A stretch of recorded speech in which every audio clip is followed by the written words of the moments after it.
Hi guys, എല്ലാവർക്കും ഞങ്ങളുടെ YouTube ചാനലിലേക്ക് സ്വാഗതം. ഇന്നൊരു പപ്പായ കഥയാട്ടോ.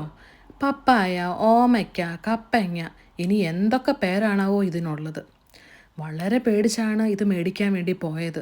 കാരണം നിങ്ങളെല്ലാവരും അറിഞ്ഞു കാണുമായിരിക്കുമല്ലോ, ഇവിടെ വളരെയധികം കലാപങ്ങളൊക്കെ നടക്കുന്ന സമയമാണ്. വാട്സാപ്പ് ഗ്രൂപ്പുകളിലൂടെയൊക്കെ ഒത്തിരി മെസ്സേജുകൾ വരുന്നു, പുറത്താരും ഇറങ്ങരുത്, ടൗൺ സെൻറ്ററിലൊന്നും പോകരുത്.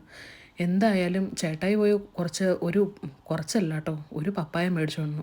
ഈ പപ്പായയ്ക്ക് ഒരു പ്രത്യേകതയുണ്ട്, കാരണം ഇതിന് 10 പൗണ്ടാണ് വില. അതുകൊണ്ട് ഇത് അല്പം സ്പെഷ്യലാണ്.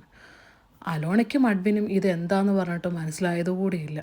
പിന്നെ ഞാനങ്ങ് കട്ട് ചെയ്ത് കൊടുക്കാമെന്ന് വിചാരിച്ചു. കണ്ടപ്പോൾ നല്ലതാണെന്ന് തോന്നി, നമുക്കൊന്ന് കട്ട് ചെയ്ത് നോക്കാം. അങ്ങനെ കട്ട് ചെയ്ത് കഴിഞ്ഞിട്ടോ, നല്ല മധുരവും നല്ല ടേസ്റ്റുമുള്ള പപ്പായയാണ്. ഇവിടെയുള്ള ആളുകളെല്ലാവരും ഒന്ന് ട്രൈ ചെയ്യുക. ഓൾഡത്തിലുള്ള നമ്മുടെ ഒരു ഏഷ്യൻ ഷോപ്പിൽ നിന്ന് മേടിച്ചതാണ്. ഇഷ്ടം പോലെ അവിടെയുണ്ട്. അപ്പോൾ എല്ലാവർക്കും ഒരു ശുഭദിനം നേർന്നുകൊണ്ട് വീഡിയോ നിർത്തുന്നു. Okay, thank you, by.